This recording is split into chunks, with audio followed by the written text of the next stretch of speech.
I treat everything I shoot, every person I shoot, as the most important shoot I'll ever have. His sights, sounds, experiences, feelings, and heart all seem to come together at one point. Those moments just, they are incredible. They are what I live for. The concentration just gets funneled in. This is passion. This is what photography is about to me.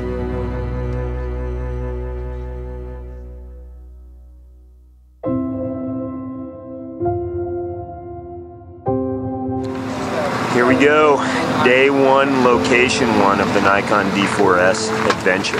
We're at Snowbird, Utah, and Robert Beck is going to be shooting skiing. This was a pretty complex production, 21 days on the road, 3 photographers, 7 locations, 21 pieces of luggage, all using prototype cameras.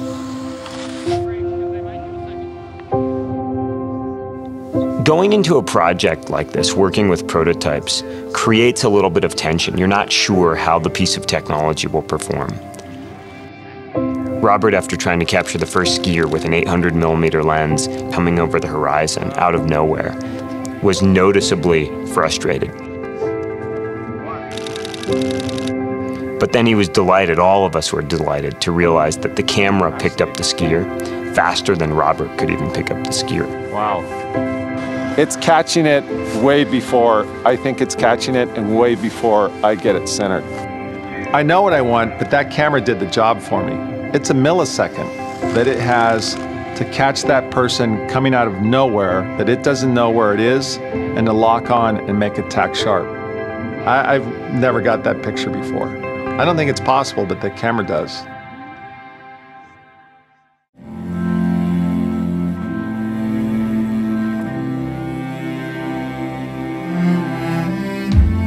For me, it was fascinating to work on this project. I think part of the excitement was the fact that I love photography and I love visual storytelling.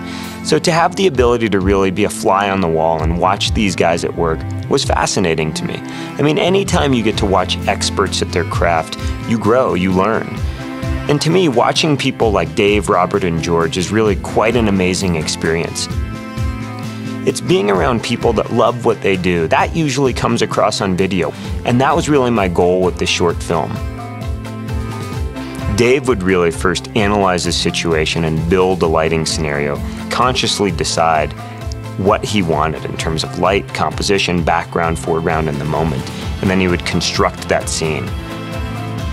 Robert, on the other hand, would allow the game, allow the athletes to play out in front of him, allow it to become a real sporting event so that he could slide into the best position and begin capturing storytelling images.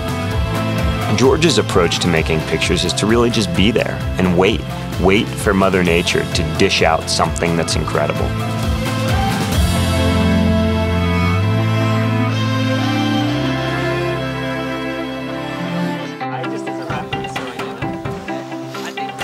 On these productions, we're working our asses off. We're working hard every day, long days. Everybody on this crew was handpicked. It's a group of guys that are motivated, talented, funny, excited, willing to work hard. Everybody handpicked for their unique skill sets, but additionally for their willingness to do whatever task, whatever job needed to be done at any time. That's small footprint production. That's how you're successful in today's world.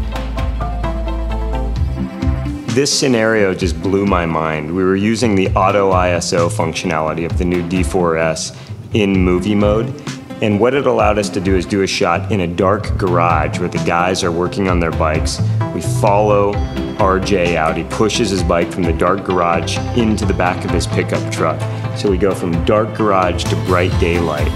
And the camera compensates using an algorithm that's incredibly smooth in terms of exposure so that you never realize that we're transitioning from dark to bright. So we're setting up a time-lapse here in time-lapse photography mode. We have our exposure smoothing checked. We've set up several time lapses and with really varying light conditions, and the D4S has just done a tremendous job of keeping a very smooth exposure with no flickering. you know, you can never take it too seriously. You've got to be having fun in the process, because when you're having fun, it doesn't feel like work. And usually when there's that perfect balance of having fun, working hard, being creative, that's when you're creating the best content.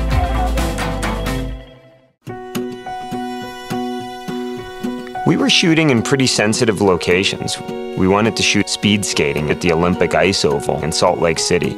The only way to close the Olympic Ice Oval track was to shoot through the night. Filmmaking is really about finding solutions. It's about being tough, about not complaining, and putting yourself in situations that will allow you to create great content. Thankfully, it's LED. If this was an HMI, I wouldn't be able to do this without blowing my back out, because I'm not that strong. Well, we're monitoring as they go around this Olympic oval track. We're follow focusing, we're cam hopping, and the Movi is in one of the skaters' hands. It's a wrap. Adios, Utah. Good morning. It's 5:30 a.m. What Dane left out is, it's not that it's 5:30 a.m. We do that all the time. It's just we never went to bed. We shot all night, and we're going to leave to get on an 8 o'clock flight in about 30 minutes.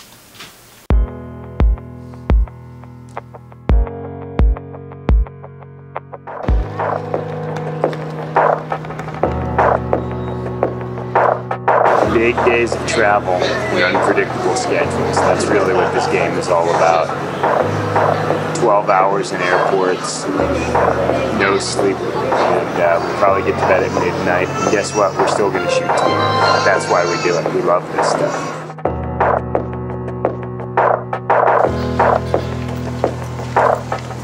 This is Layla. Her rider requires that I carry her everywhere. Are you having fun? It's not good when she's got it on my face. But it's part of parenting.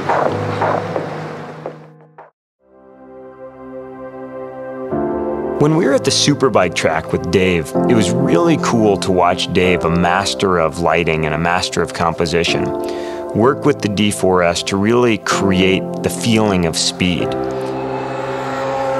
Dave is a guy that's always trying to push the limits creatively. He's always trying to see in a different way. You know, this is how still photographers at Dave Black's level make interesting pictures. Love it. It's not a zone focus. I'm not pre-focusing anywhere. I'm just using the group area F, and it's just tracking them right in, 65 miles an hour right here in this curve. Well, I'm going to lay down on the next series. It takes me a little bit of getting used to lay down. I tell you, you can just take the JPEG right out of the camera and publish it. It's nice the way it just rimmed out on him right there. The entire frame. I know. And I love that energy that Dave brings to the table. No matter what, he's having fun. It keeps the athletes excited, and that's what happens with Dave Black. He's just always having a great time. And in turn, he's always making great pictures.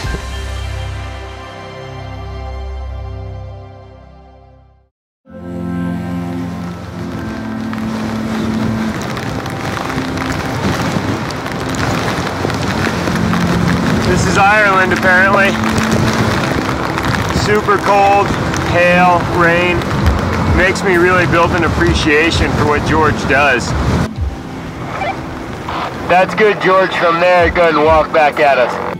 The nature of a video production is it never quite goes the way you anticipate. In the ideal world, we would have puffy clouds every day with perfect sun on our subject, but we just didn't have that. It made for visual diversity. We have unique content because of that weather. Heavy rain, sea spray, wind. The Nikon D4S and lenses had no problem in those conditions.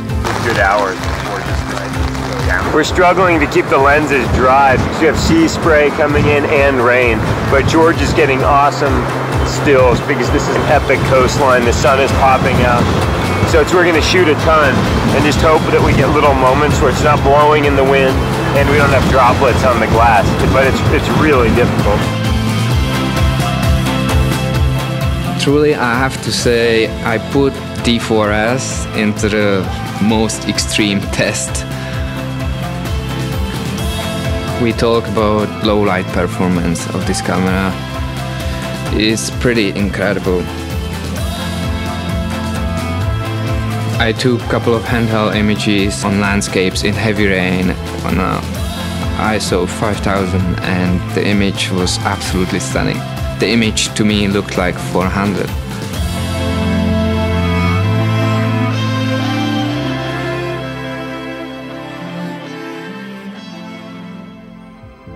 Well, just waking up here on our 19th day of production. Time to do a little bit of cleaning. I try to do a bunch every day. We were out in 50-mile-an-hour winds yesterday with a lot of sea spray and a lot of lens changing. So everything is very dirty. So we're gonna go for a repack and a re-clean.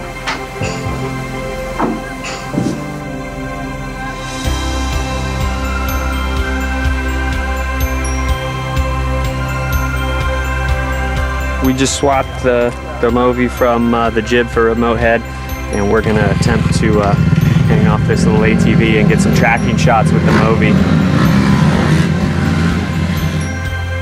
That was a pretty tough setup, but I think we got some pretty incredible images. I don't understand how it was that smooth with how bumpy and shaky the road was.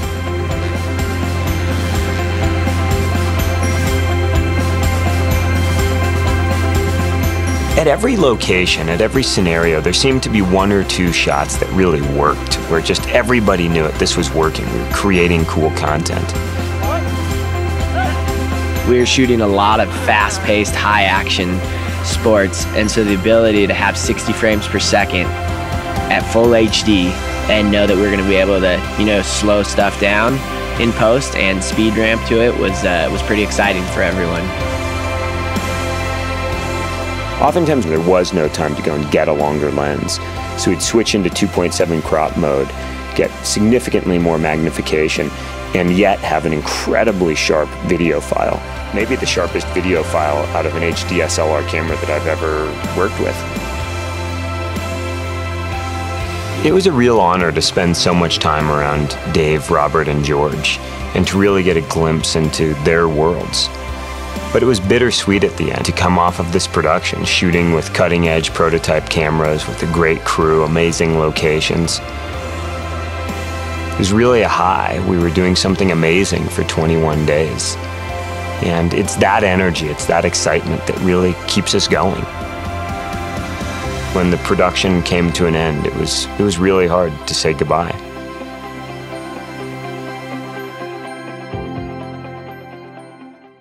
So,